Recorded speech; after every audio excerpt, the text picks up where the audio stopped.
Tá. Gente, eu vou estar falando um pouquinho com vocês agora.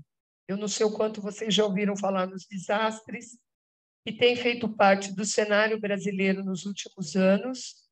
E aí a gente pode culpabilizar tanto as práticas humanas, que são feitas de forma intempestiva, irresponsável, autorizada, mas que ao longo do tempo vão se somando e vão criando impactos aqui para todos nós. Eu vou falar um pouquinho sobre os desastres. O que mais a gente vê atualmente são alguns tipos de desastre, mas eu quero trazer já para vocês, e vocês vão perceber por quê, um cenário que tem me preocupado cada vez mais, que tem muito a ver com a questão dos animais de produção no Brasil.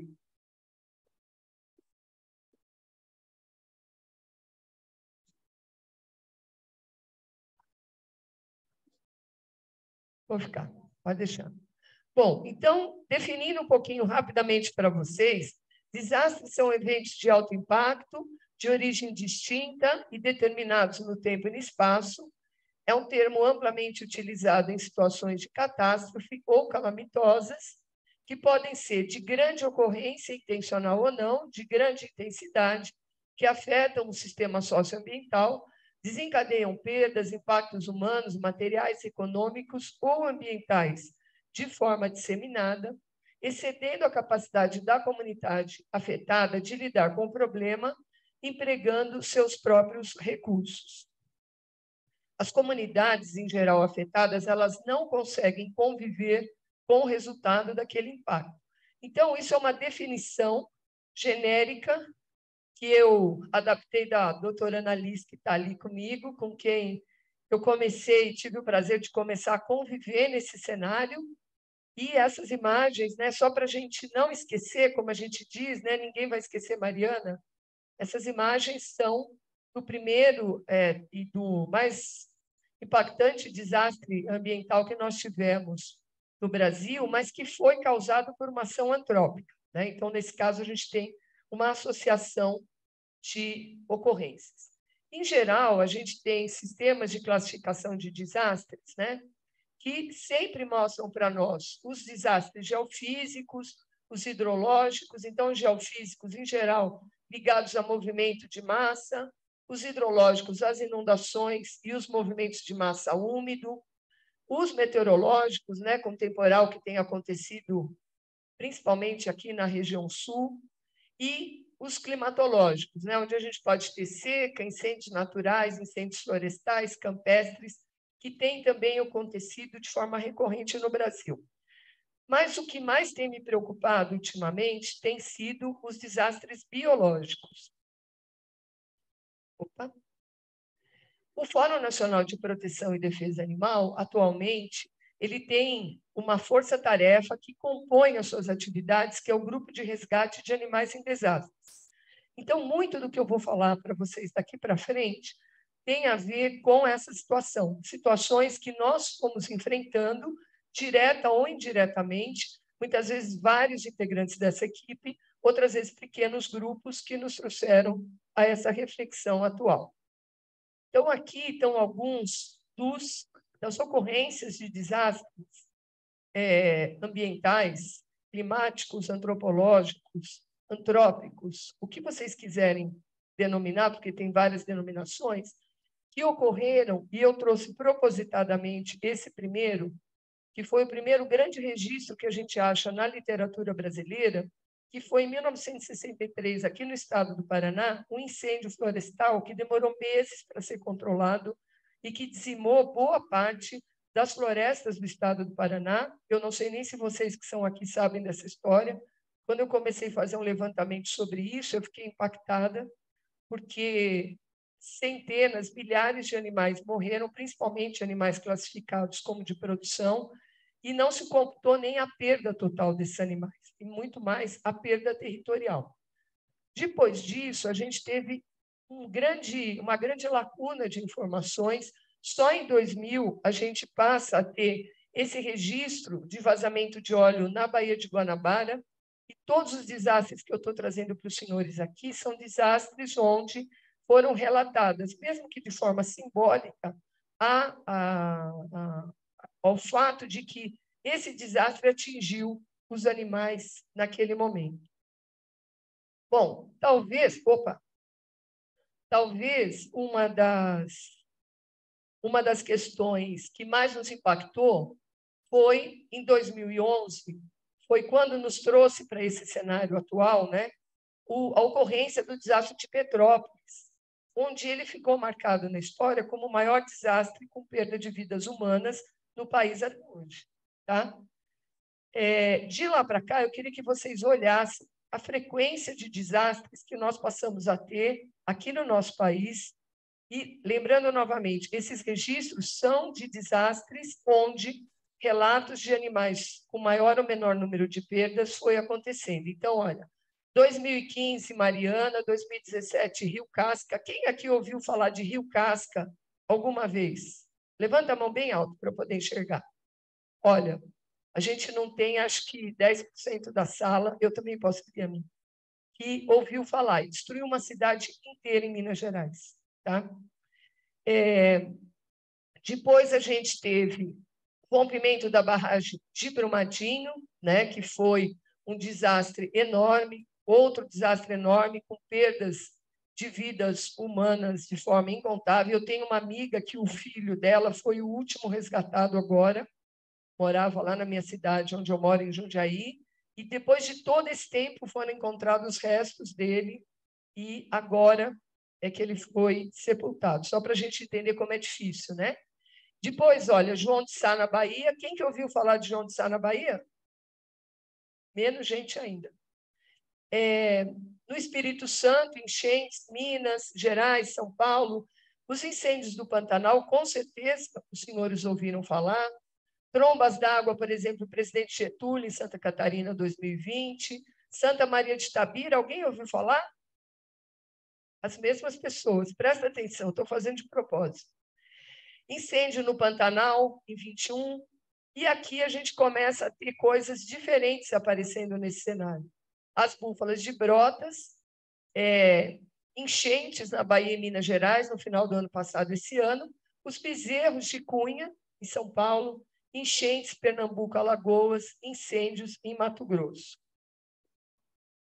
Opa, deixa eu ver onde é que eu tenho que ir aqui agora. E aí, o que é interessante? A gente percebe que existe sempre uma estimativa de quantos quilômetros quadrados, quantas vidas humanas, quais são os prejuízos materiais, e a gente nunca tem um cálculo de qual é o impacto dessas perdas na vida dos animais. Qual que é o impacto na saúde pública? Por exemplo, a gente que esteve ali por mais ou menos tempo no acidente de Mariana, a gente lembra muito bem que logo depois a gente teve aquela epidemia de quê? Quem lembra? Febre amarela. Será que aquilo não teve um impacto para todos nós? A ciência trouxe claramente que sim, tinha uma relação. Mas mesmo a gente não consegue avançar na pesquisa, muitas vezes, para, de fato, estabelecer o nexo causal da ocorrência dessas questões. E essas coisas é que têm me preocupado cada vez mais. Acho que você vai ter que me ajudar, Elcio. Então, quando a gente tem, por exemplo, situações de enchente e alagamento, a gente também tem essa estimativa para as pessoas, não para os animais. Próximo. Não está indo? Bom, todo mundo já deve ter ouvido falar de medicina veterinária de desastres. Aí eu trouxe algumas fotos. Doutora Annalise, queridíssima, está ali bem no centro dessa foto, com uma equipe maravilhosa, que foi a equipe que pensou essa questão de que a gente passasse a ter, dentro de algum serviço, de forma voluntária, um serviço para trabalhar com os animais. E isso foi muito importante, porque hoje, muitas das coisas que eu vou mostrar aqui para vocês partiu desse momento em Mariana, quando os profissionais resolveram se unir e lutar para que a gente mudasse esse cenário até então. Pode passar. Bom, sempre nós vamos trabalhar nesse sentido da medicina. Opa, que coisa, não? Primeiro não passa, depois passa tudo uma vez misturado. A gente vai sempre trabalhar na questão do desastre, porque somos médicos veterinários, principalmente, que estamos mais na coordenação desse trabalho, usando os princípios da medicina veterinária do coletivo, porque a gente está falando de situações e de ocorrências coletivas, não de situações e ocorrências só da medicina individual. É claro que ela vai acontecer, mas a gente prescinde de áreas do conhecimento que englobe essa visão macro em relação à ocorrência dos desastres. Então, a gente sempre vai trabalhar com os princípios de saúde única, com a medicina veterinária social, pensar nos programas de manejo populacional de cães e gatos, que muitas vezes servem como base para a gente pensar em outros animais que as pessoas têm, galinhas, porcos, cavalos, porque uma coisa importante da gente entender é que o próprio Ministério da Agricultura não tem planos de contingenciamento para situações de desastres. Então, a gente vê que eles vivem tentando regrar coisas absurdas, como a obrigatoriedade de colocar uma marca-ferro na cara de um animal, uma lei super ultrapassada, que, como a doutora Juliana trouxe para nós, nós temos coisas melhores para fazer, e a gente continua insistindo no mesmo erro. E, ao mesmo tempo, em situações como essa, o Ministério da Agricultura não se preocupa com planos de contingenciamento. A medicina veterinária legal, todos os princípios da Shelter Medicine, e, atualmente, a gente tem uma área de trabalho que é a medicina veterinária de desastres. E sempre, em qualquer espécie, principalmente dentro do GRADE, que é o que eu conheço e onde eu atuo, eu posso dizer para vocês que a gente sempre vai trabalhar com princípios da ciência do bem-estar animal. Bom, aqui tem um grupo de ações, eu não vou ler todas para vocês, mas para vocês entenderem que toda ação que nós vamos para campo, existe uma ação de planejamento, de diagnóstico, de estabelecimento de prioridades que precisa e deve sempre acontecer. Você de novo, Elza. Isso. De novo, usando os princípios da ciência do bem-estar animal. Bom, em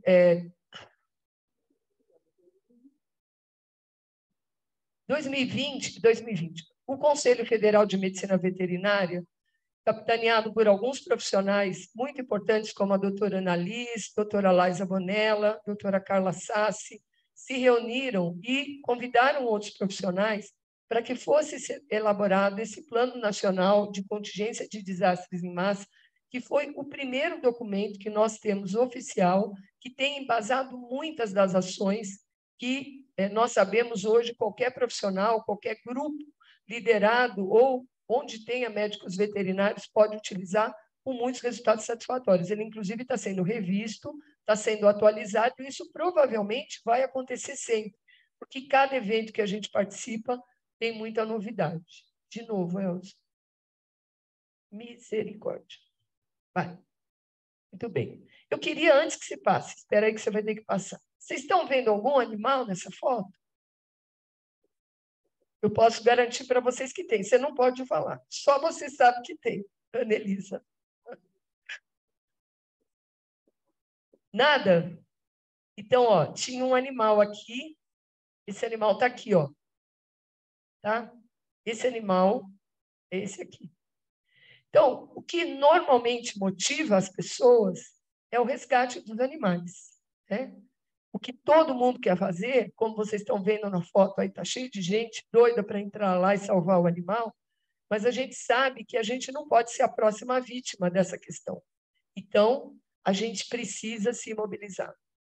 Ações que vêm depois para o resgate desses animais e que envolvem inúmeras espécies, elas são extremamente detalhadas, né, Tayara? Então, a gente tem toda a questão do assistencialismo, que vocês estão vendo aqui. Isso aqui é o incêndio do Pantanal em 2020, é só uma das fotos, mostrando que a gente tem um animal aqui, aqui tinha uma cobra, aqui tem um outro teiu, tinham mais alguns animais aqui que eu não consegui identificar todos para mostrar para vocês. Quando os animais todos estão numa necessidade extrema, não importa se eles vivem ou não juntos, eles vão atrás da alimentação. E esse é um dos maiores desafios que a gente enfrenta. Não é só ir lá e resgatar o animal. O que a gente vai fazer por eles depois? O que a gente vai fazer num ambiente como o do Pantanal, que já não tem mais quase o que queimar? Só para vocês entenderem. Tá? Nunca mais o Pantanal vai ser como ele foi. Nunca mais. Ele passou por 2 incêndios no primeiro. A estimativa é que morreram 17 milhões de animais em 2020. Tá? Bom, a nossa grande preocupação é a ocorrência dos surtos, das epidemias e, como nós vimos, as pandemias.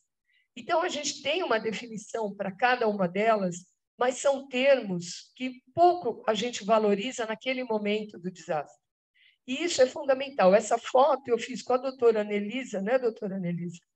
De cima de um helicóptero. Então, só para vocês entenderem a complexidade da destruição de um ambiente e o risco que está dado na recomposição desse ambiente a seguir. Então, tudo isso daqui era uma floresta, tudo que foi destruído era uma floresta. E onde está a importância disso? Existe uma perturbação tão grande que os insetos, aquela pequena forma de vida que a gente não valoriza, ela também é perturbada. E, ao ser perturbada, a gente tem risco de aparecimento de doenças, principalmente por aqueles indivíduos que são alados. Né? Então, a gente vê que a maior parte das doenças vai acontecer pela presença dos mosquitos. Nós já vivemos, né, não preciso falar para vocês, a situação da pandemia, que foi causada por um erro, por uma prática cultural equivocada. Então, queria lembrar os senhores que falar sobre práticas culturais exige uma série de responsabilidades. E quando a gente normaliza que práticas culturais, ok, para eu explorar a vida dos animais, a gente pode acabar assim. E a gente nem sabe o que vem por aí.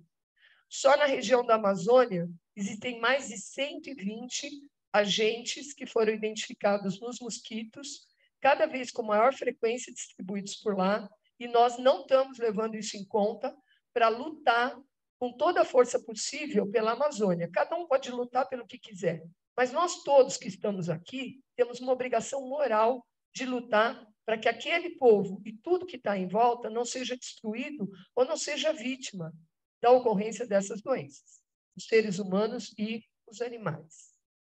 Aqui o caso de Rio Casca, que vocês falaram que não viram, então, é uma situação de uma mega enchente numa cidade que misturou toda a área de produção agrícola com a área a área urbana, né? Então, porcos na cidade, cavalos e vacas e porcos pendurados nas árvores. Aqui, situações do incêndio do Pantanal, e eu estou trazendo propositadamente porque eu quero entrar no caso dos animais de produção, porque no Pantanal todo mundo se preocupa com a onça, mas e os animais de produção? Né? Eles estão lá. Aqui o Anderson e a Bel.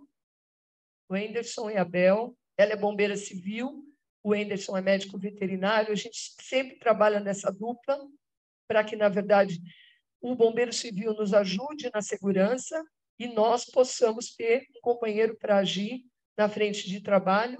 Hoje, inclusive, o doutor Anderson está lá em Mato Grosso, com o doutor James e o Tiago. Aqui, esses animais aqui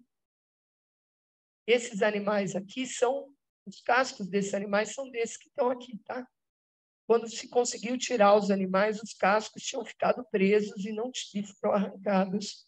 E esses animais precisaram ser sacrificados, porque eles estavam dias presos aí. Aqui, como a Yuli já falou, né, o transporte marítimo de gado vivo, o que a gente está levando e o que a gente está trazendo nessas viagens? Não existe controle sanitário.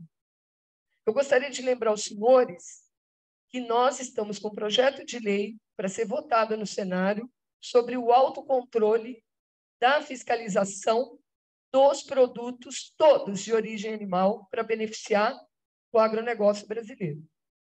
E, diferentemente de alguém que falou assim, não, para de gravar que eu vou falar alguma coisa, você falou, acho, brincando, eu faço questão de dizer isso, porque se, enquanto médico veterinário, eu não me posicionar, onde é que nós vamos parar? Tudo para beneficiar a indústria e a saúde da população. E o meu exercício profissional vai para onde?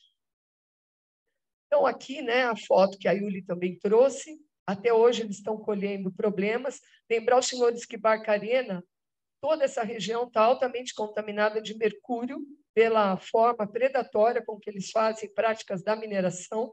Então, uma região que podia ter uma vida muito mais saudável e adequada para aquela população tem sido vítima dessa questão, né, do transporte marítimo e da mineração. A questão dos jumentos, aqui tem umas fotos diferentes do Dr. Yuri, então eu gostaria que vocês olhassem, se vocês têm alguma compaixão, se é justo a gente ver uma mãe com um potrinho desse jeito e eles iam para o abate. Eles foram para o abate. Alguns desses morreram poucas horas depois. O fórum foi fiel depositário de 660 desses animais e dezenas deles morreram por dia porque eles já vinham numa condição de desnutrição. Eles já são negligenciados pela população, eles já são abandonados. E o que nós estamos fazendo por isso? Então, aqui, a questão do abate industrial e do abate em propriedades particulares que ocorrem. No Nordeste, nós sabemos que existe ainda o consumo da carne do jumento, dessa forma que eu estou mostrando para vocês. Aqui, a questão que o Dr. Yuri mostrou, lá de Itatim, em 2018, era essa a condição. Os animais morriam dentro do rio que abastece a cidade de água, como vocês estão vendo. E aqui, ó, uma situação muito parecida em 21, que ele também mostrou para vocês agora, recentemente, lá, agora em Itatim. A outra foi em Tapetinga. Então, o risco de extinção, né, dessa espécie, a gente tem bastante dado, informação, quem quiser pode falar com a gente, doutor Yuri, comigo, tudo que ele já mostrou aqui, a decisão da Bahia, e aí eu queria entrar na questão das búfalas de Brotas, né, onde a gente teve uma força-tarefa importante. O que me chamou a atenção? Como isso começou a ficar recorrente, gente? O caso da búfala de Brotas foi a ponta de um iceberg que vocês não imaginam, basta vocês acompanharem, coloca lá no Google, animais de produção abandonados para morrer. Vocês vão se surpreender o que aconteceu de 2020 para cá, em todos os estados. Mato Grosso, Goiás, Minas, aqui no Paraná, e isso vem se sucedendo, né? E o que acontece? A justiça até prende, como esse cara, ele ficou preso meses, só que ele já está solto. E o que é muito triste é que um dos desembargadores que está julgando o caso, porque uma ONG de proteção animal assumiu cuidar desses animais, o desembargador foi capaz de dizer o seguinte: peraí, vocês já recuperaram as búfalas? Então faz assim, ó, essas que vocês recuperaram, vende para o matadouro, e aí vocês pegam o dinheiro e aí vocês continuam tratando.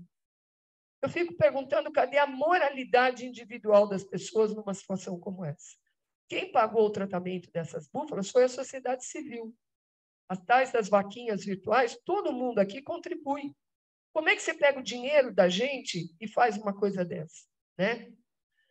Então, aqui algumas imagens só para vocês verem. Isso era uma coisa que vinha acontecendo de forma antiga. A gente fez com vários colegas vários laudos. Não eram só as búfalas, a gente tinha também os cavalos. Uma quantidade enorme de animais que foi encontrada abandonada na propriedade morta. Todos esses brincos vieram disso, de um trabalho feito por uma professora da USP de patologia, Cláudia Momo, né? Cadê a Esther? Cláudia Momo. Aqui, logo em seguida, os bezerros de Cunha, a mesma situação.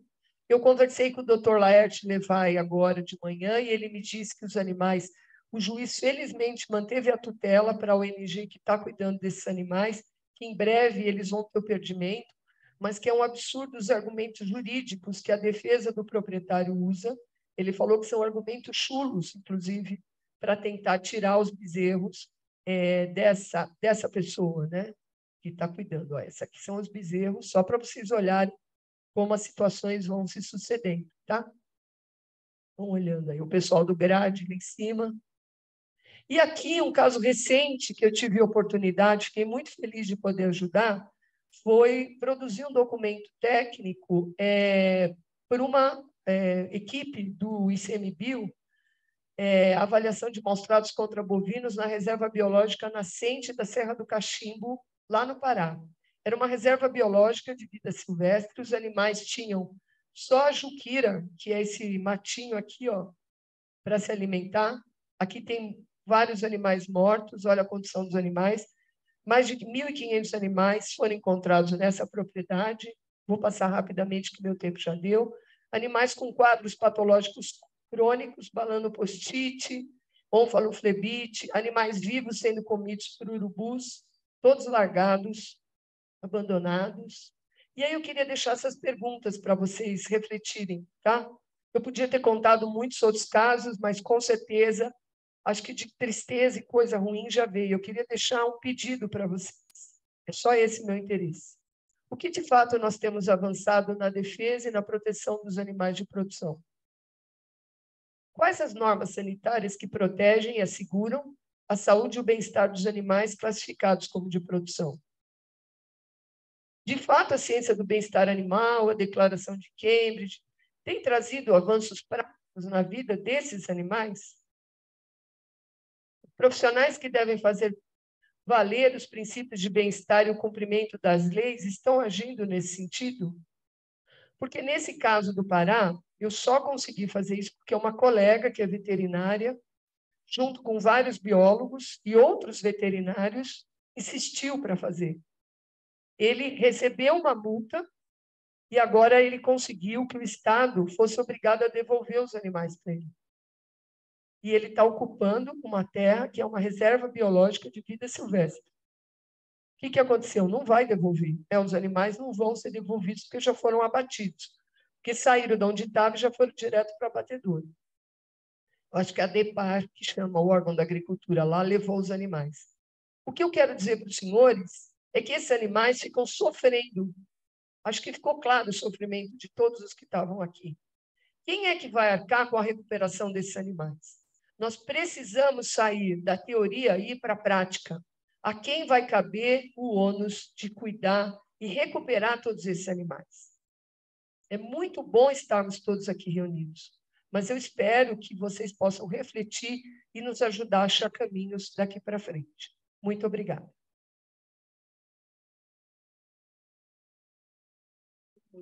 Agora eu mesmo vou continuar, obrigada, vou pegar minha segunda função, que na verdade era a primeira. Desculpem. Ai, que bom, aí todo mundo sorriu, porque estava todo mundo muito mocambuzo. Deixa eu só perguntar se a gente já tem ordem, certo? Sim, vamos trocar a função? Beleza. Pessoal, a nossa próxima palestra é uma palestra que está gravada, nós fizemos a tradução, então vocês vão conseguir assistir e ouvir com legendas. Mas a gente quer colocar o nosso palestrante aqui no telão para ele conversar e dar um oi para vocês e falar um pouquinho. Deixa eu só confirmar se ele já está ali pronto. Modo de visualização.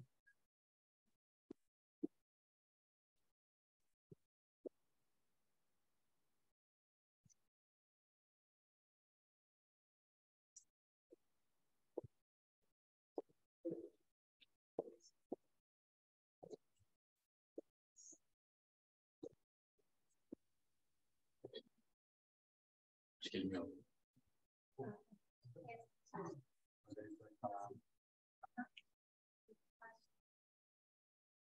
Nós estamos ouvindo ele agora.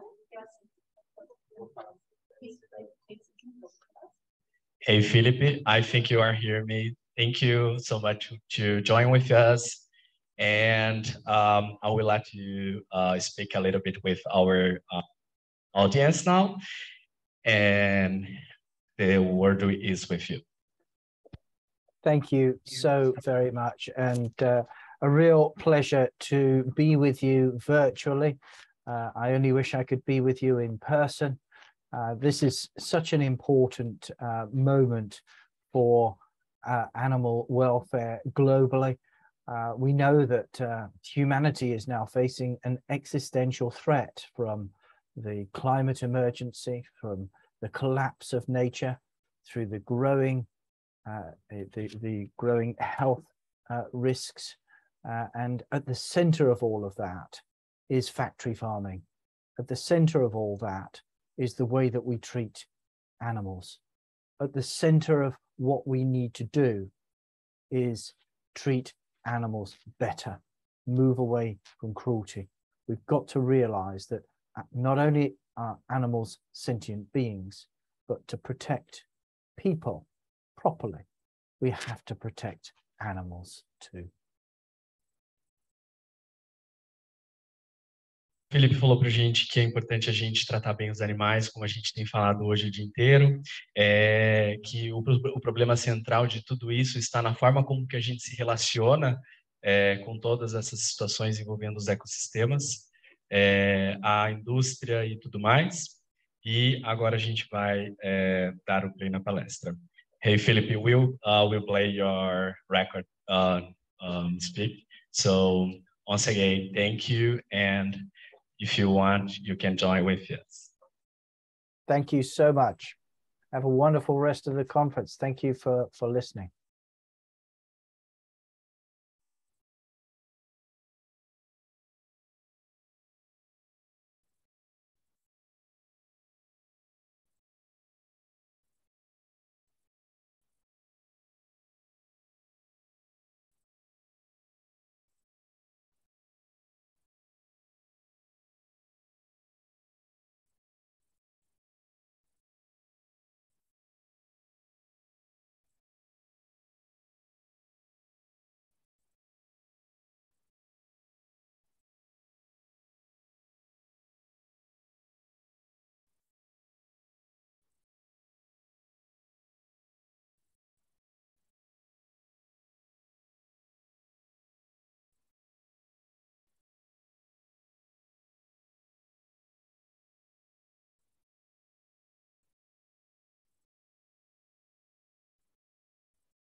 Alô?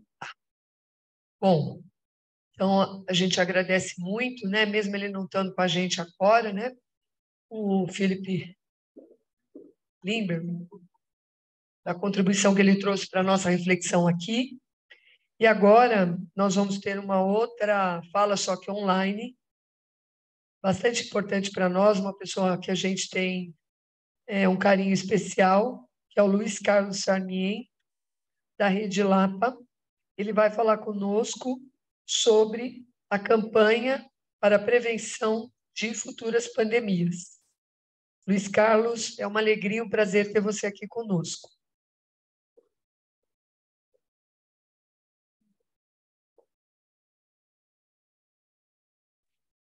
Hola, Vania, perdón, no tenía audio. ¿Cómo están?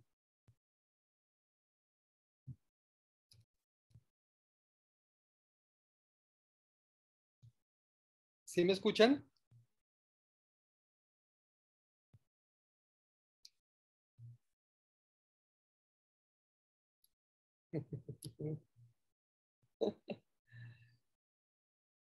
Bueno,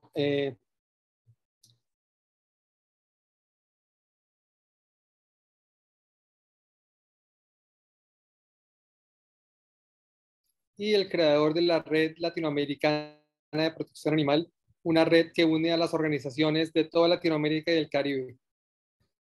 Estoy ubicado en Bogotá, Colombia. Espero que se esté viendo la transmisión bien y que me estén escuchando bien. Voy a hablar despacio para que puedan entender lo que voy a conversar con ustedes. Voy a pasar a compartir pantalla.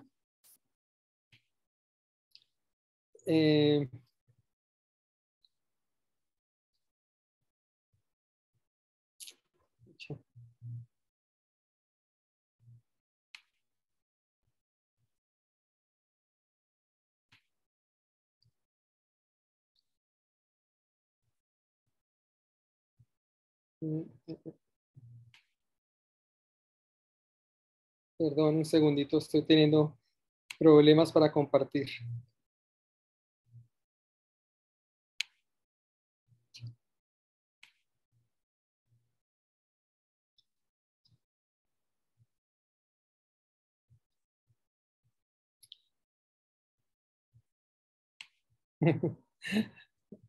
Perdón nuevamente.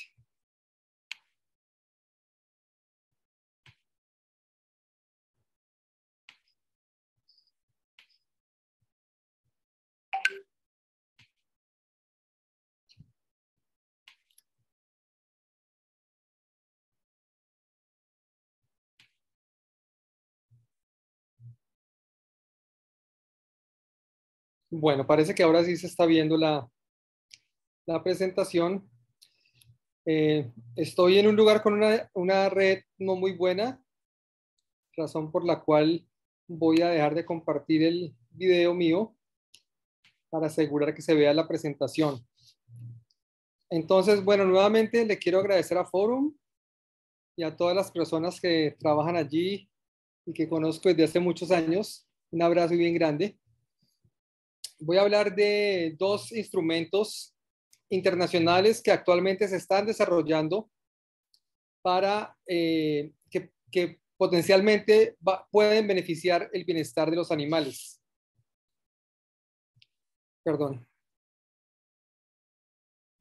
Son estos: el Tratado para Prevenir una Nueva Pandemia, es una iniciativa de la Organización Mundial para la Salud, y la resolución del PNUMA, el Programa de Naciones Unidas para el Medio Ambiente, sobre el nexo entre el bienestar animal, el desarrollo sostenible y el medio ambiente.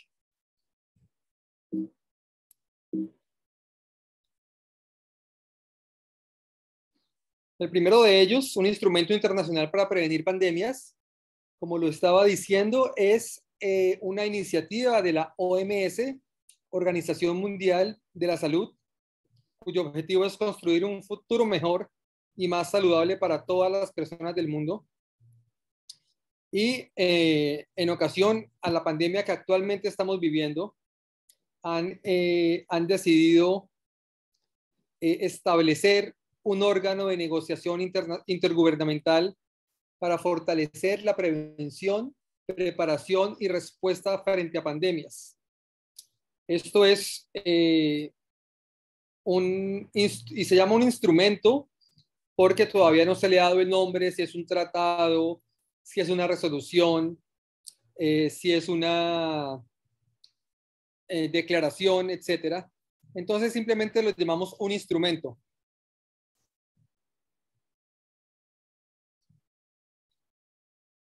Es importante entender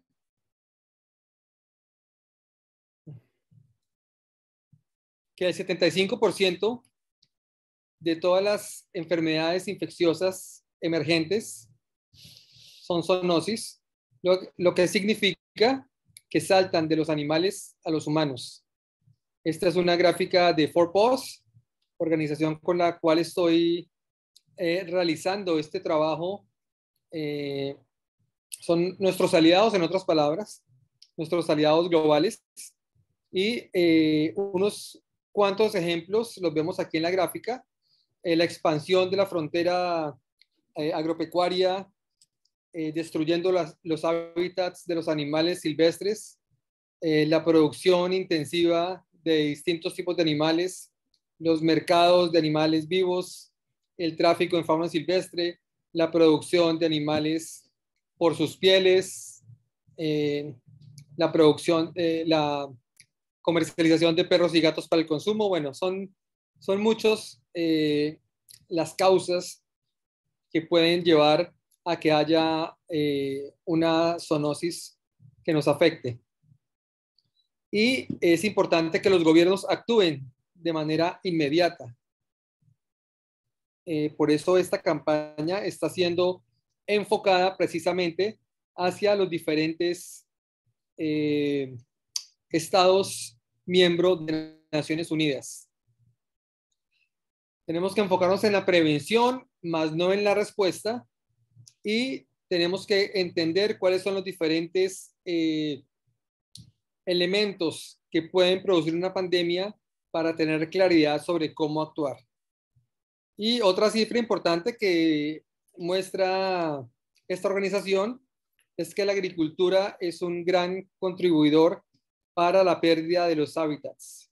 Y más del 77% de la tierra que se utiliza en agricultura es para alimentar o mantener animales de producción. Entonces, ¿qué es lo que queremos de los Estados miembros? Muy sencillo, estamos pidiéndoles que se involucren como país miembro de Naciones Unidas en el proceso de construcción de ese instrumento. Este instrumento se está construyendo actualmente.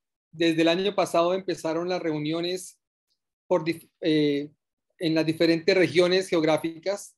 En las Américas, este grupo de trabajo lo está liderando Brasil precisamente, y ellos están permanentemente comunicando a los otros países por su retroalimentación, por su participación, para que ellos aporten a la construcción de este instrumento.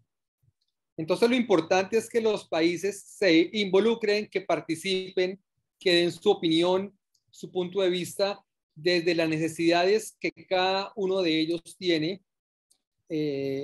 como Estado soberano, porque los requerimientos que tenga, no sé, Honduras, pueden no ser los mismos que tenga Argentina. Y la biodiversidad que tenga Ecuador puede no ser la misma que tenga Chile. Entonces es importante entender las necesidades de cada uno de los países. Además, la manera como cada país vivió o está viviendo esta pandemia es muy diferente a la cual están viviendo otros países. Como segunda medida, sería muy interesante que cada país produjera una legislación para prevenir futuras pandemias. Y como tercer punto, también estamos invitando a los distintos países para que se unan al grupo de amigos del tratado, se llama así, amigos del tratado, aunque no es un tratado, aunque no se le ha dado el término de tratado al instrumento, un grupo de países amigos decidió llamarlos amigos del tratado. y este grupo de amigos es liderado por Chile. Hemos estado trabajando desde el año pasado en esta campaña. A mano izquierda ven a Patricia, ella es la directora de nuestra organización aliada en Chile, junto al presidente electo y ya posesionado presidente Boric. En el Congreso se reunieron para conversar sobre la importancia de involucrarse más a profundidad en este tratado. Y a mano derecha está otra foto también en Chile, en una reunión que sostuvimos con el entonces ministro de Salud.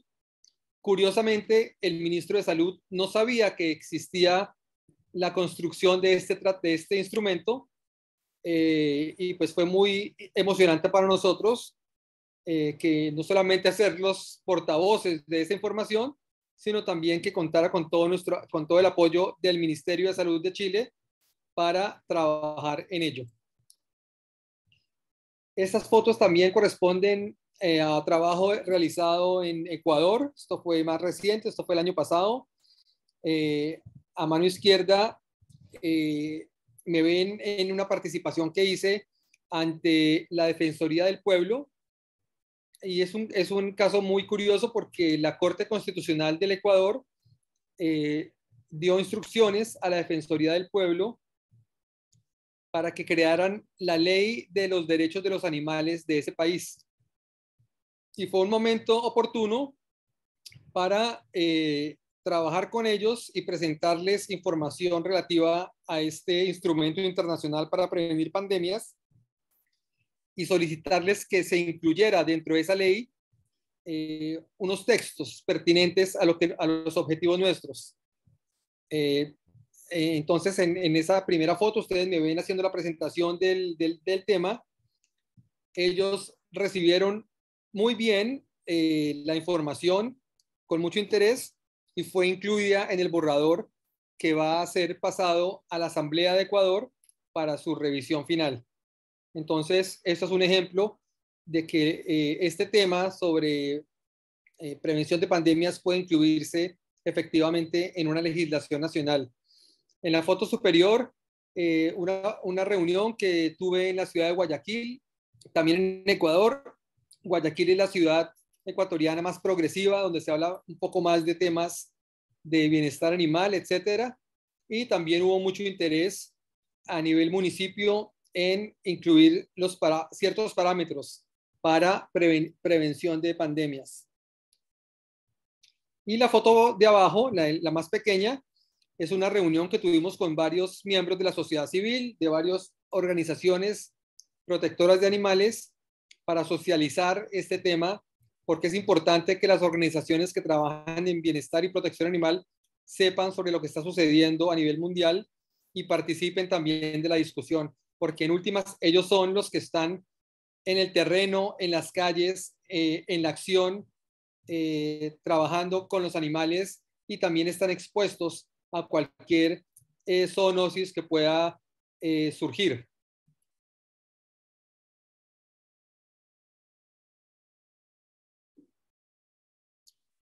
El segundo instrumento que está que se está desarrollando actualmente pertenece al PNUMA, el Programa de Naciones Unidas para el Medio Ambiente. Ellos son, por supuesto, los líderes en todo lo que tiene que ver medio ambiente en el mundo. Y hace unos meses, un grupo de países, que aquí los menciono: Burkina Faso, República Democrática de Congo, Etiopía, Ghana, Pakistán, Sudán del Sur y Senegal, presentaron a la Asamblea del PNUMA una resolución que hablaba sobre el nexo que existe entre el medio ambiente, el desarrollo sostenible y, por supuesto, el bienestar animal. La asamblea se reunió en los primeros días de marzo de este año, y básicamente esto es básicamente lo que dice la resolución. se solicita realizar un informe sobre el nexo entre el bienestar animal, el medio ambiente y el desarrollo sostenible. ¿Esto qué significa? En resumen, es mostrar cómo el bienestar animal puede ayudar al medio ambiente y al desarrollo sostenible y cómo la falta de bienestar animal puede incidir negativamente en el medio ambiente y en el desarrollo sostenible. Es algo muy sencillo. La resolución solamente es de dos páginas, pero lo más curioso es que tuvo muchísima oposición.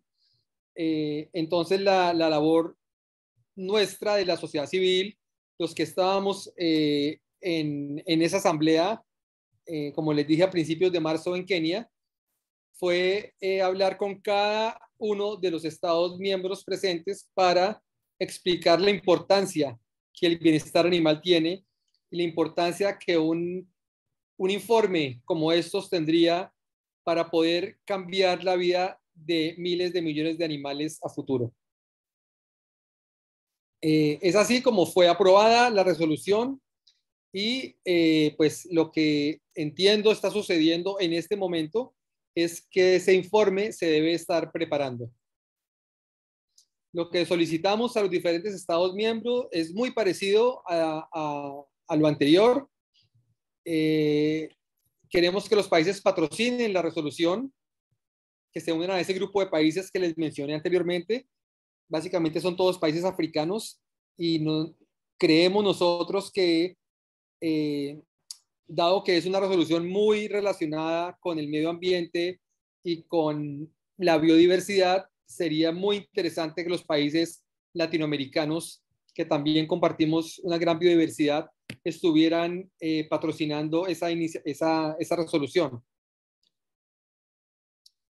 También queremos que haya un involucramiento de los Estados miembros que participen de la construcción de la resolución, pero también que participen y apoyen a los investigadores que vayan a realizar el reporte. Perdón. Y también que se produzca legislación nacional o se refuerce la misma en todos los temas relacionados con el medio ambiente y el desarrollo sostenible, como por ejemplo el tráfico de fauna silvestre, la detención de la frontera agropecuaria, tanto para siembra como para ganado, afectando negativamente la biodiversidad, los mercados húmedos, las plazas de mercado donde se venden animales vivos, ya sean domésticos o silvestres, etc.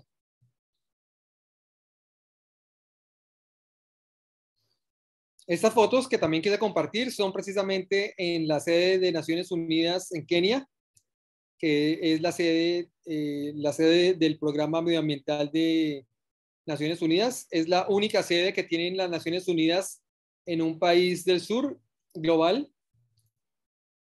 Y la foto de la derecha pues es parte del equipo de trabajo que estuvo haciendo, como les dije, lobby ante las diferentes misiones que estaban asistiendo a la asamblea. Pero también en otros ámbitos he estado conversando sobre esta resolución. En la foto de la izquierda muestra una intervención en el Parlamento Andino. Para aquellos que no lo saben, el Parlamento Andino está ubicado en Bogotá y está compuesto por 5 países suramericanos: Colombia, Ecuador, Perú, Bolivia y Chile.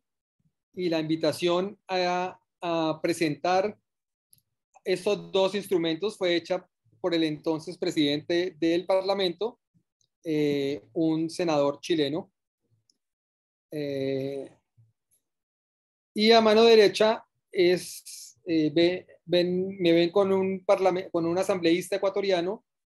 Recientemente estuve en Quito reunido con varios miembros de la asamblea hablando también de este tema y en particular el asambleísta Varela, que es el que ustedes ven en la foto, es el presidente de la Comisión de Biodiversidad del Ecuador.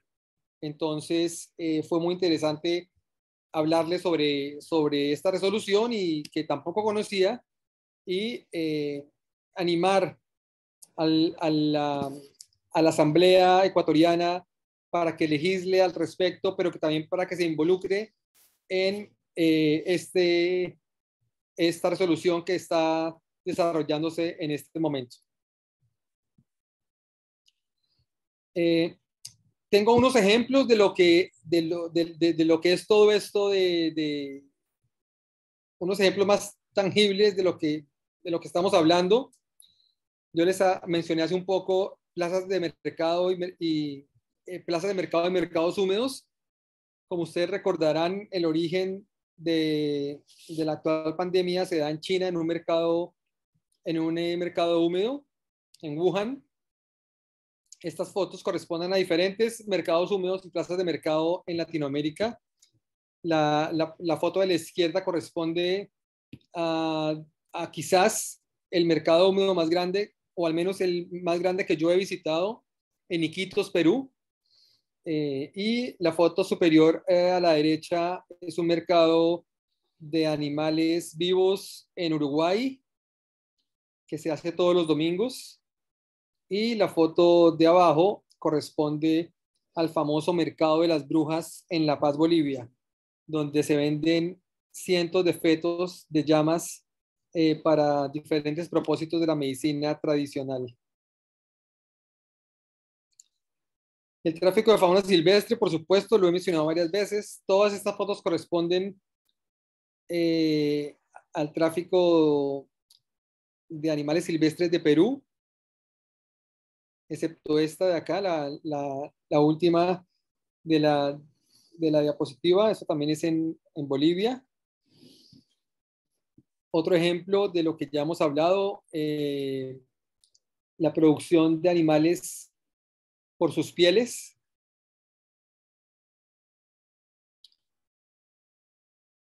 Ese es un tema interesante. Escuché hace un rato que estaba hablando la doctora Vania sobre el tema de animales en desastres. Es un tema que no está incluido en las políticas públicas de la gran mayoría de nuestros países.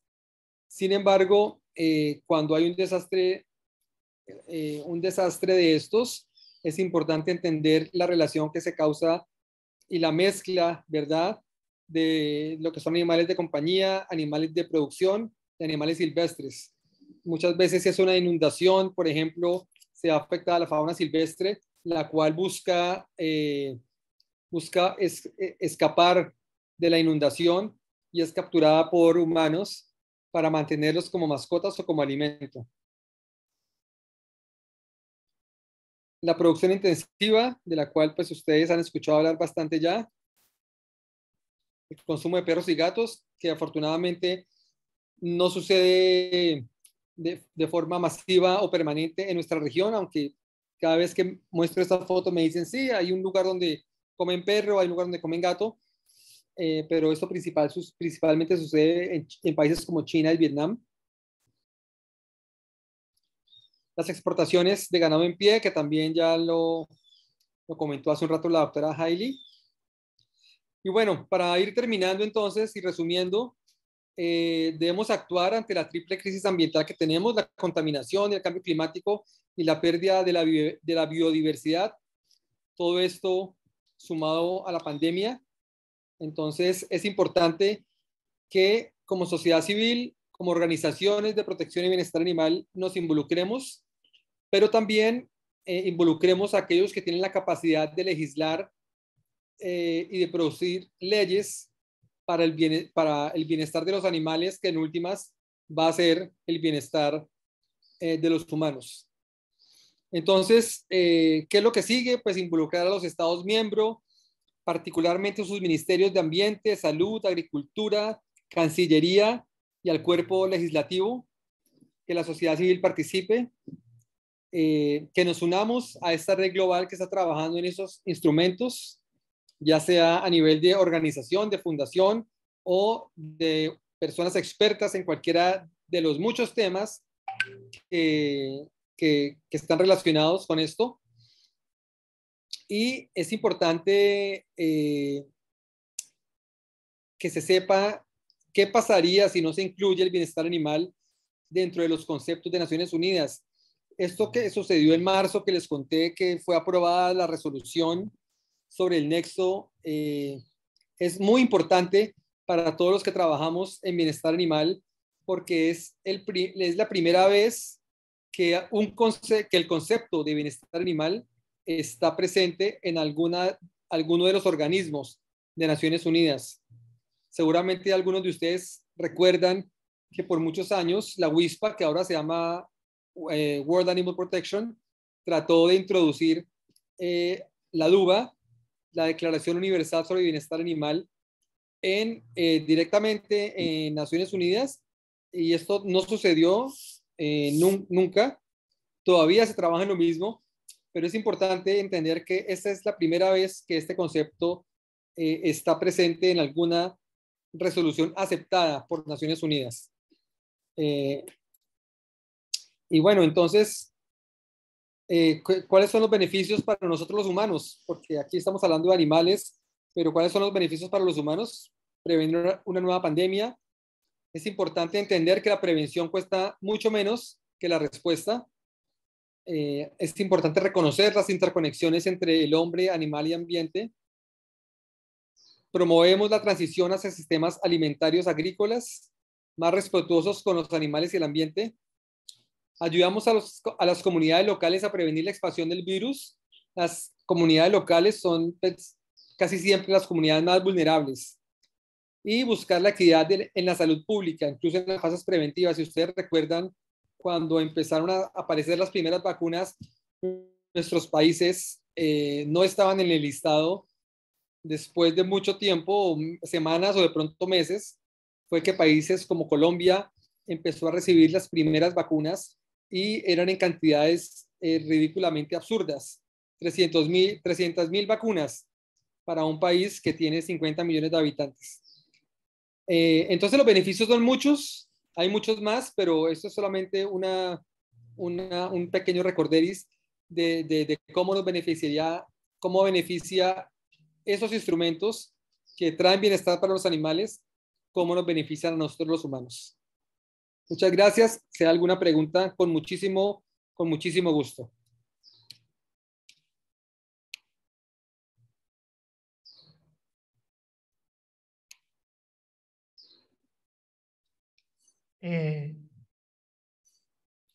Luiz, me escuta? Nós é que agradecemos, Luiz, a sua contribuição aqui nesse evento. É bastante importante. A gente adoraria que você estivesse aqui conosco, mas na impossibilidade, receba o nosso abraço brasileiro aí na Colômbia. Muito obrigada. Vale, muchísimas gracias. Dando prosseguimento. Ótimo, o Thiago já está aí. Me ouve, Thiago? Ótimo. Que bom.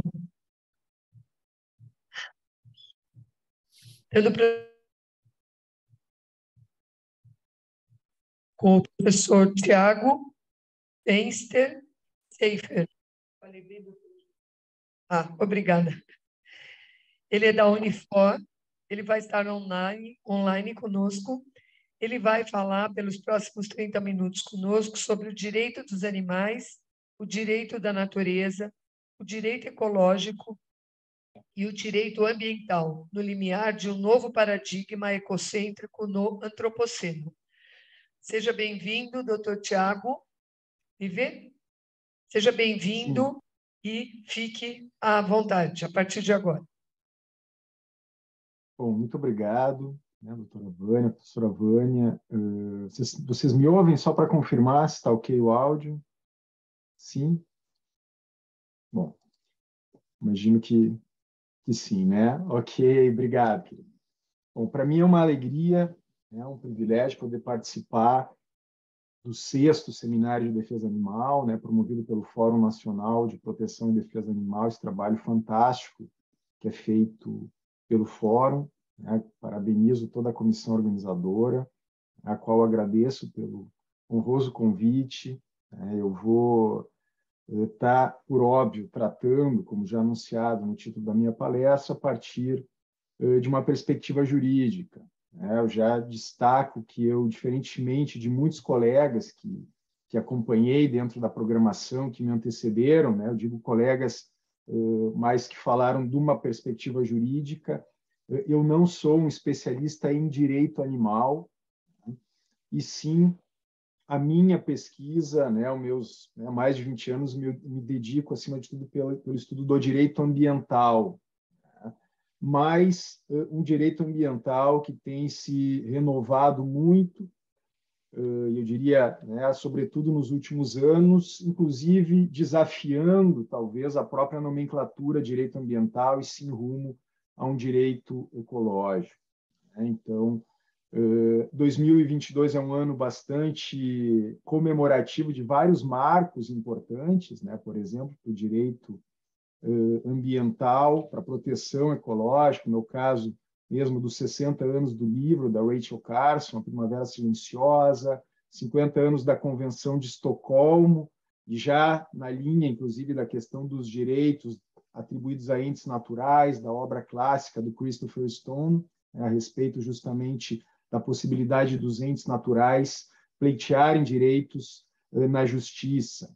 A gente teve também a ECO 92, eu vi que o professor Luiz há pouco mencionou a questão, inclusive, da discussão da Constituição do Chile, se eu não me engano, que amanhã vai ter o plebiscito, e está aí em vias, provavelmente, de escrever um novo capítulo de nessa narrativa jurídica, digamos, ecológica.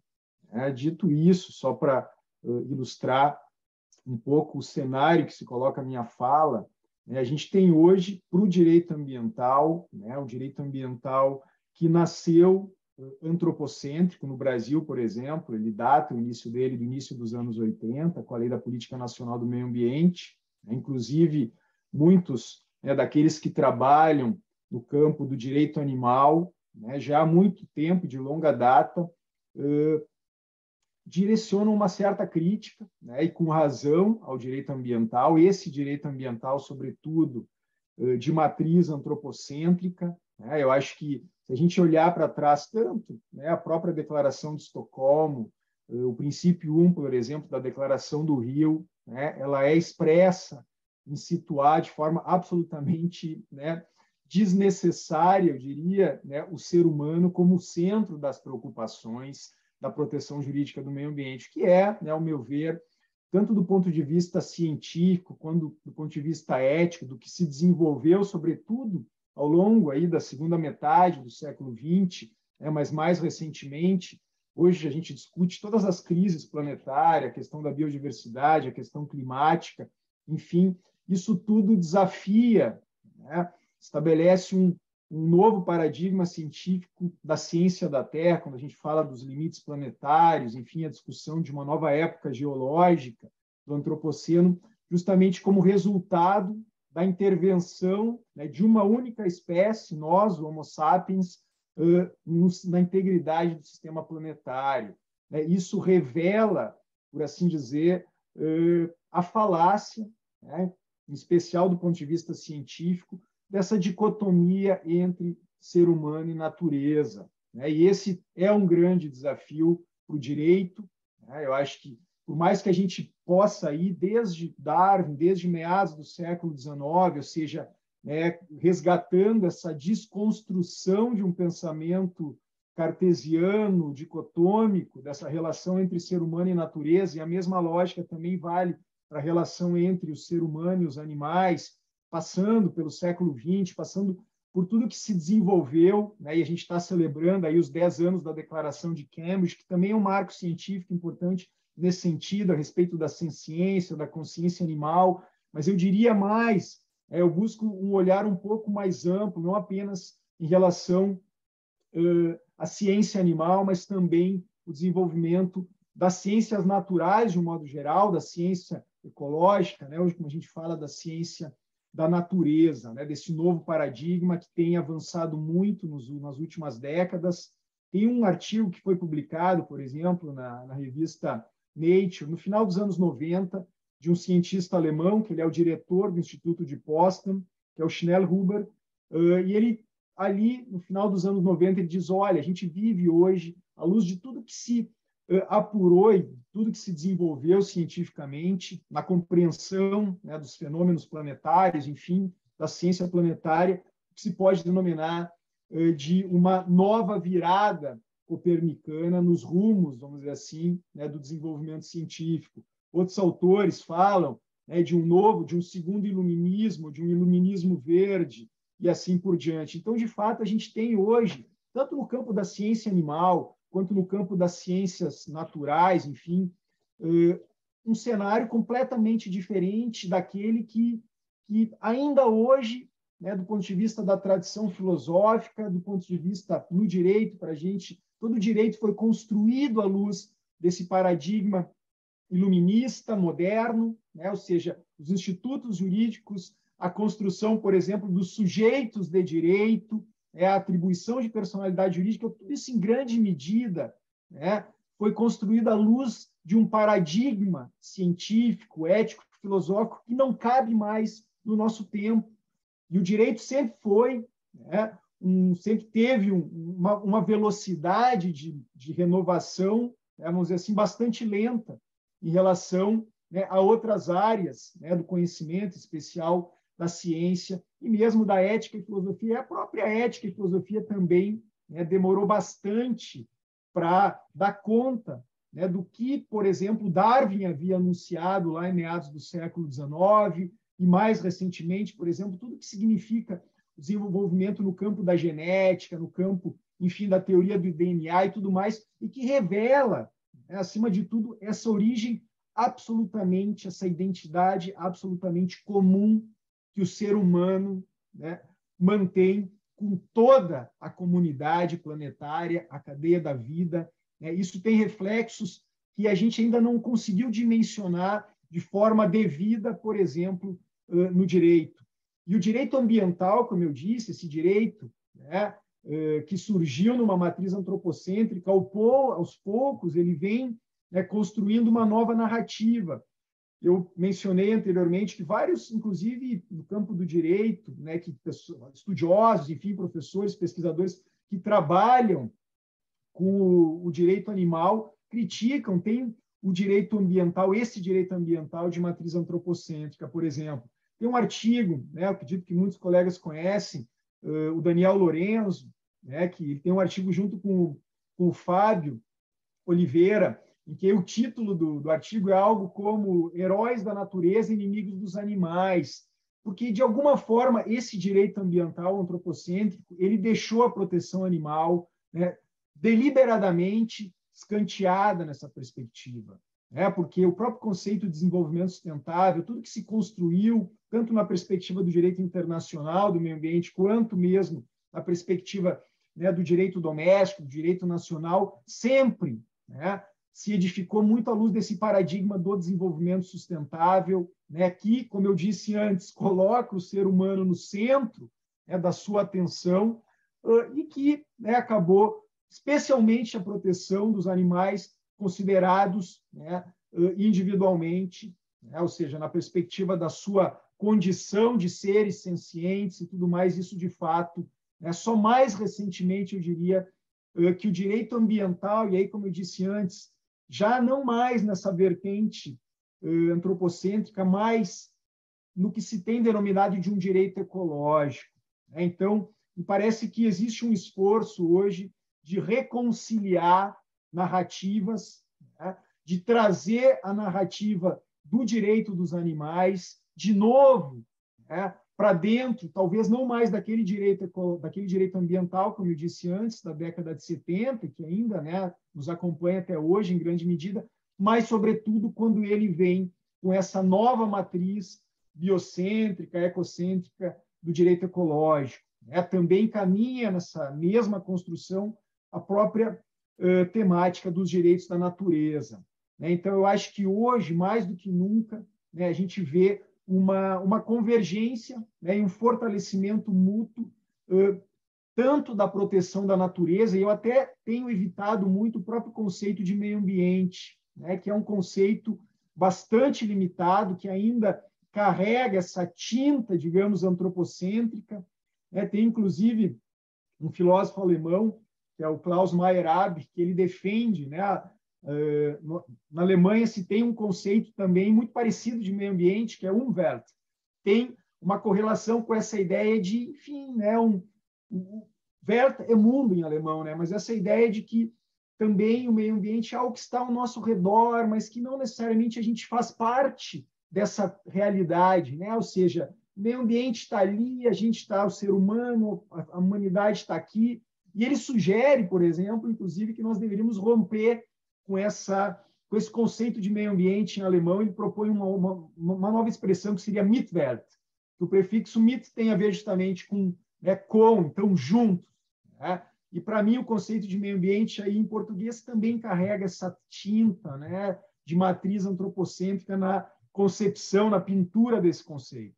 Então, natureza, para mim, é algo mais integrador, né? Nós fazemos parte da natureza, né? Como diz o Jared Diamond naquela obra clássica dos anos 90, né, em que ele trata da ideia de ascensão e a queda do terceiro chimpanzé, ou seja, o Homo sapiens, seres humanos, são nada mais do que uma espécie da natureza, assim como, né, todas as outras, mas em particular, dada a identidade, a alta carga de identidade genética que nós compartilhamos, por exemplo, né, com os grandes primatas, mas aí no exemplo dos chimpanzés, da ordem de 97% ou 98% de identidade, não recordo o número exato, nós seríamos, né, seriam os chimpanzés, os animais da natureza em relação aos quais nós mais nos aproximaríamos em vista dessa carga genética, e é isso que nós somos, né?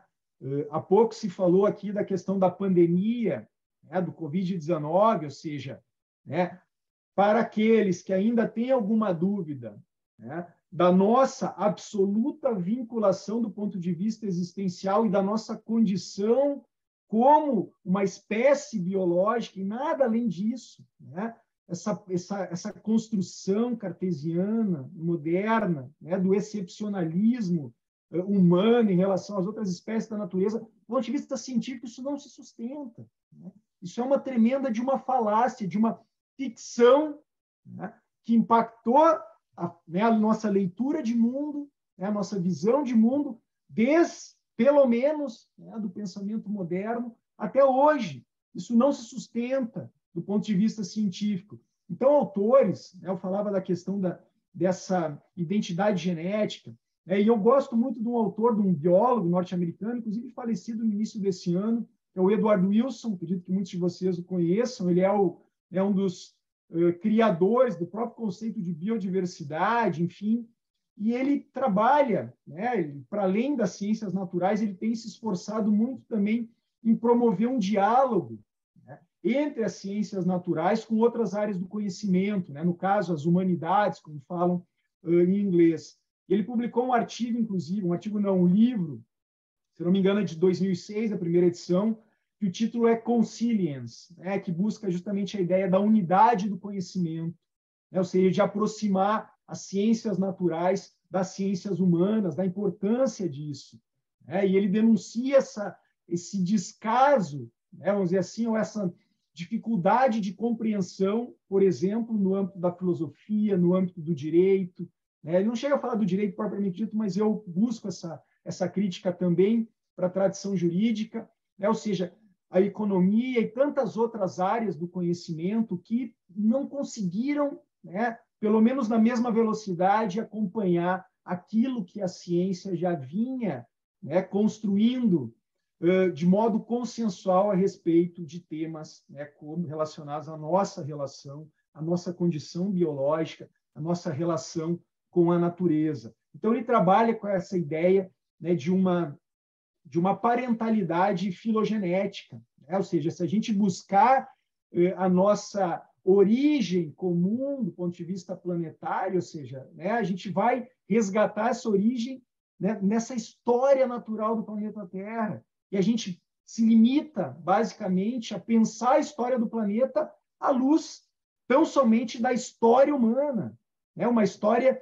a gente desconsidera esses 4,5 bilhões de anos da história do planeta Terra e limita esse recorte temporal aos mais ou menos 200 mil anos, né, desde o surgimento do Homo sapiens, 70 mil anos teríamos saído do norte da África e se espalhado né, para o resto do mundo. Então, é muito pobre essa história.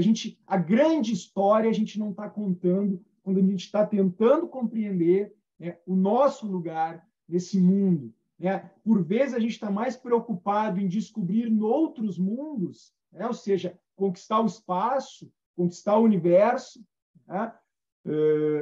E não se dá conta, né, de que a gente tem ainda muito para conhecer a respeito do nosso planeta, né, e da nossa condição existencial. Isso leva, por óbvio, a uma completa, vamos dizer assim, releitura, uma narrativa completamente diferente da nossa relação, por exemplo, com o planeta e com os animais. Né? Então, o Bruno Latour, que é um filósofo francês muito importante, que tem, né, pensado muito, ele é um filósofo da ciência, né, e ele trabalha muito com o próprio conceito de antropoceno e busca, né, trazer todas essas discussões a respeito da crise climática, né, para o debate filosófico. E ele tem, né, em várias obras, ele discute essa ideia de que nós precisamos voltar para a Terra. Né? Chegou a hora de nós voltarmos, né, nos aterrarmos e compreendermos que nós nada mais somos do que, né, uma espécie, né, terrestre, né, e compartilhamos com toda a comunidade, né, biótica, mas também abiótica, né, que se coloca aqui, que nós dependemos, né, de forma, numa relação de absoluta interdependência com as outras formas de vida.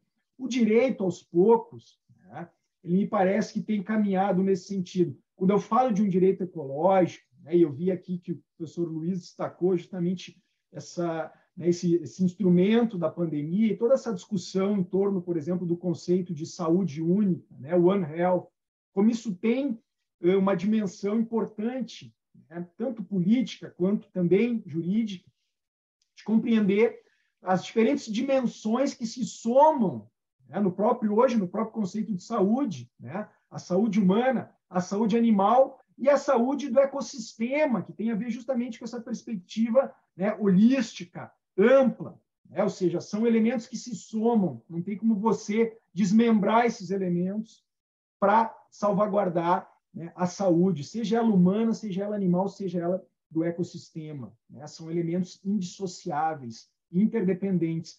Da mesma forma, no direito, aos poucos, quando a gente trabalha com essa nova narrativa jurídica não antropocêntrica, né, ecológica, enfim, pode dar vários nomes, mas, né, eu acho que ela caminha rumo aos direitos dos animais, rumo aos direitos da natureza. Né?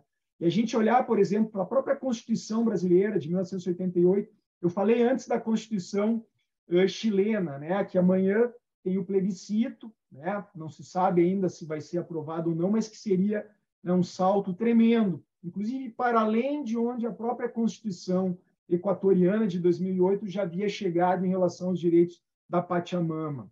Né? Eu li o texto, né, o borrador, como se fala, da Constituição chilena na parte ambiental, e ela é realmente um salto, né, sem precedentes, seria, né, um marco fundamental nessa nova narrativa jurídica, né, ecológica, e que abarca necessariamente a proteção dos animais.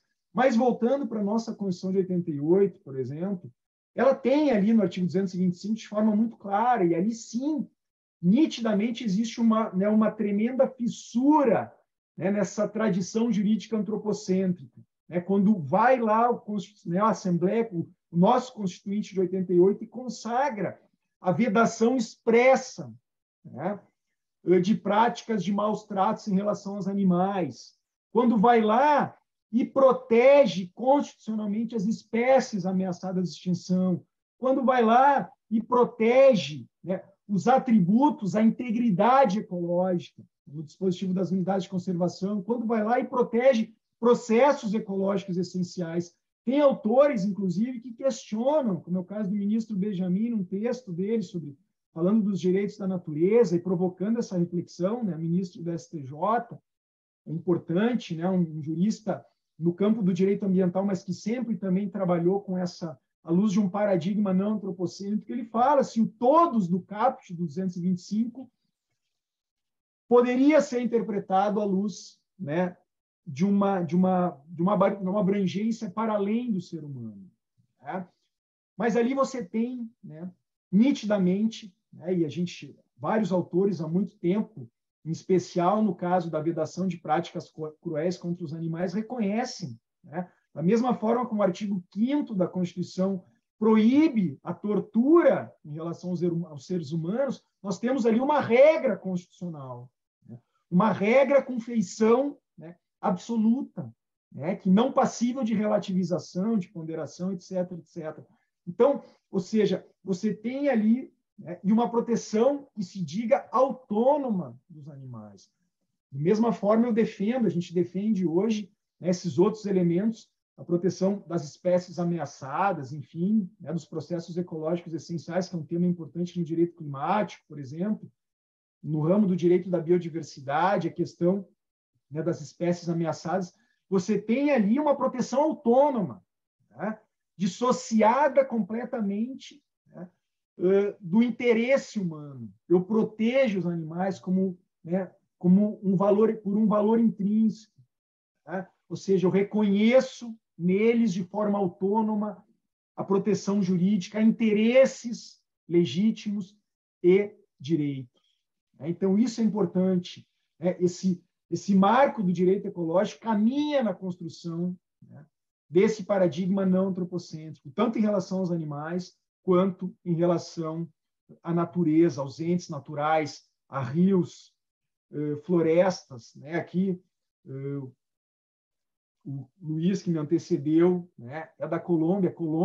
A Corte Constitucional colombiana tem, né, a jurisprudência, eu diria, no mundo constitucional mais de vanguarda nesse tema, né, relacionado tanto a direitos dos animais quanto a direitos da natureza. Né? Dou exemplo, né, em relação aos animais, na Corte Constitucional colombiana, proibição da caça amadora, se não me engano, em 2019, uma decisão importantíssima. Né?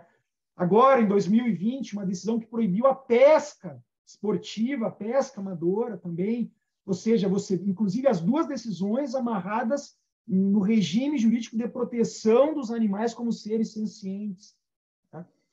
Inclusive reconhecendo, tá, a senciência em relação, por exemplo, aos peixes. Tá? Então, ou seja, existe, né, uma caminhada bastante avançada em vários exemplos aí do direito comparado. Também da Colômbia provém aquele caso que atribuiu direitos a um rio, ao rio Atrato. Tá? A Colômbia tem, além da Corte Constitucional, uma corte superior, que imagino que seja equivalente ao nosso STJ, que também atribuiu direitos à floresta amazônica. Tá?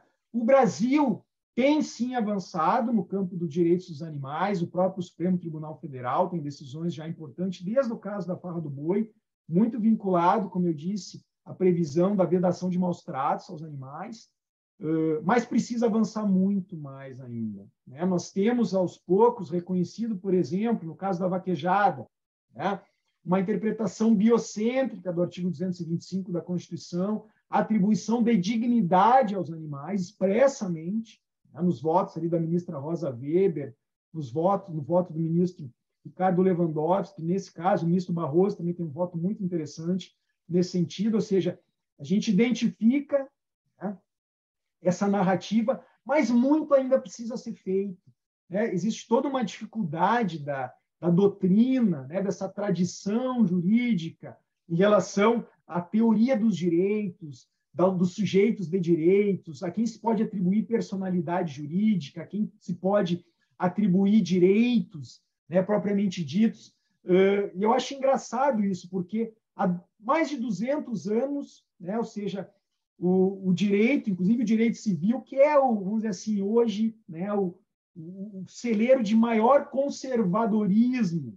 Né? E o nosso Código Civil de 2002, infelizmente, é quase um retrato, né, de uma visão de mundo oitocentista, não muito diferente do Código Civil anterior, de 2016, e os civilistas acham que todas as respostas para os desafios do nosso tempo estarão no Código Civil, no livro do direito das pessoas. Enfim, não estão. Né? Infelizmente, o direito civil perdeu o bonde da história. Né? Em 2002, poderia ter de forma inovadora, como fez recentemente o Código Civil argentino, em vários pontos, Código Civil de 2015, argentino, que reconhece, né, vários institutos jurídicos relacionados à matéria ambiental e assim por diante, mas que também, em relação aos animais, não foi um avanço, como poderia talvez ter sido, mas, aliás, a jurisprudência argentina, sim, né, a gente vê vários avanços em relação aos direitos dos animais.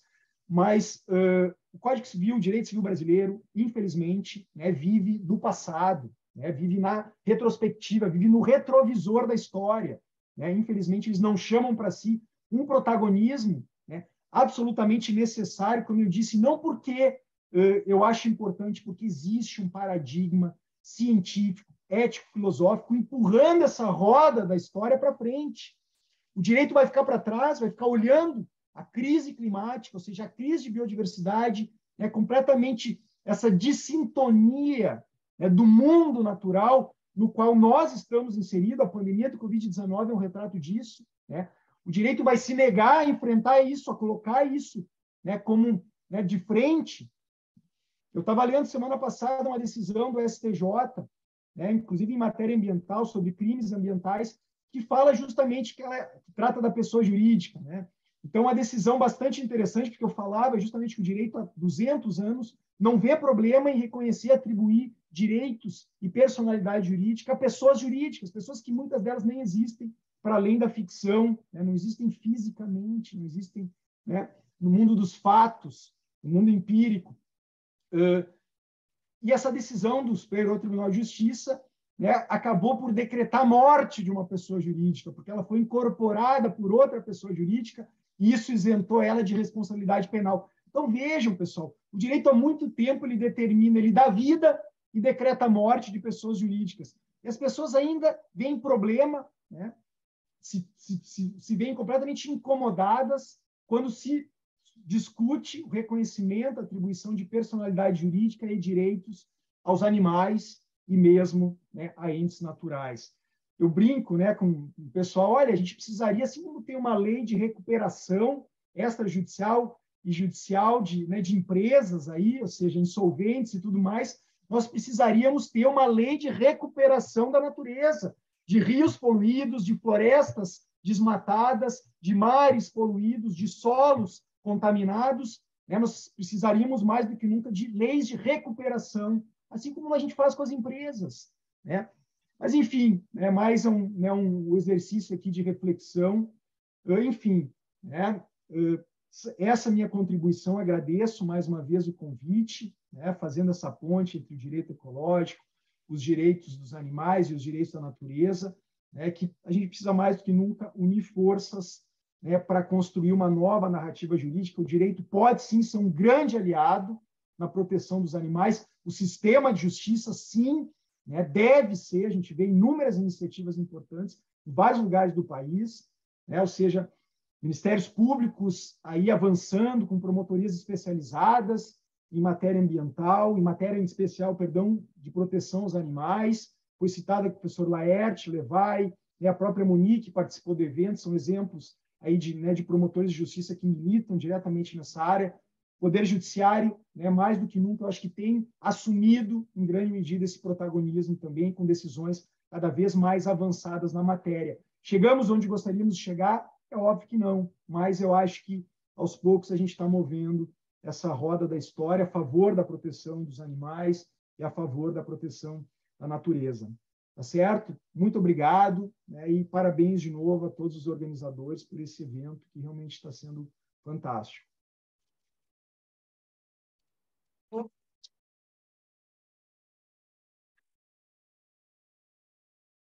Nós que agradecemos muito a sua participação aqui conosco hoje e avisar o senhor, ao Luiz e ao Felipe que os certificados de vocês serão encaminhados em breve pela nossa equipe. Muito obrigada. Sim, uma coisa, tem vários recados agora. Tem recados importantes e recados que vocês vão gostar. O primeiro recado é que a Roberta de Farias está aí, perdeu o cartão. A gente acabou de encontrar. Entrega para ela. Esse é um recado importante que a gente estava aflito, né, Beth, de devolver. Bom, o segundo recado que eu queria pedir para vocês, vocês devem ter visto que em vários locais a gente tem cartaz ou a gente tem totem com QR Code, que a gente precisa muito da participação de vocês e que vocês também divulguem esse material para que outras pessoas também possam participar. Então, a gente tem da zootecnia celular, a gente tem do foie gras, a gente tem lá fora da criação do Dia Nacional do Direito da Consciência Animal. Então, eu pedi para vocês todos participarem, por favor. Para não ser chata, porque só eu fiz a palestra presencial aqui, eu não vou abrir para perguntas, mas se vocês tiverem alguma na hora do café, eu posso responder, porque os nossos palestrantes, se vocês também tiverem, quiserem mandar por escrito, a gente encaminha para depois ter a resposta para vocês. O Lucas vai trazer para a gente agora uma coisa que vocês vão gostar. A gente tem 85 pessoas presentes aqui. Então, a gente vai fazer um sorteio agora, no sorteador, do livro Métodos Alternativos ao Uso de Animais no Ensino, uma realidade no ensino superior brasileiro. Ele é organizado pela Marta Luciene Fischer e a Ana Laura Diniz Furlan. Vamos lá? Ele tem a lista de nome de todo mundo. Tá?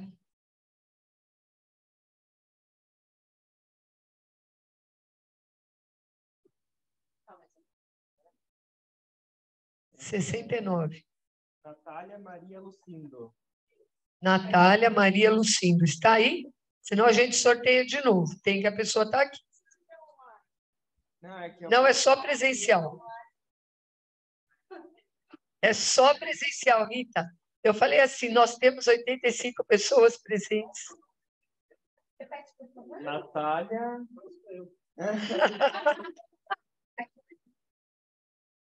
Você é um amor mesmo. Natália Lucindo não está aqui? Então, próximo número. Sorteia de novo. Isso. Ai, deixa eu tirar o contagem de grupo. Viu como é que era o sorteio de Silvio Santos? Tan, tan, tan, tan, tan, tan. 81. Vanessa Yuri de Lima. Yuri. Se não fosse Vanessa, então, ó. Vanessa, para você, muito obrigada. Obrigada a você. Você não quer tirar uma foto com ela? Você vai sortear o seu? Agora já. Vamos aproveitar que temos tempo. Dá para você fazer outro sorteio? Me empresta aqui, Yuri. Olha que amor. O professor Yuri não ganhou um livro. Gente, olha que horror. Mas calma. Calma, meninos, calma. É o seguinte. O professor Yuri não ganhou o livro, embora tinha um Vanessa na frente, quase o livro foi dele, porque quem não acredita, o nome está aqui no livro. Yuri Fernandes Lima. Olha, quase igual o nome, né, Vanessa? Então, ele vai deixar um livro desse para sortear para vocês, e aí vocês aproveitam, quem ganhar já pode pedir uma dedicatória aqui. Vamos lá.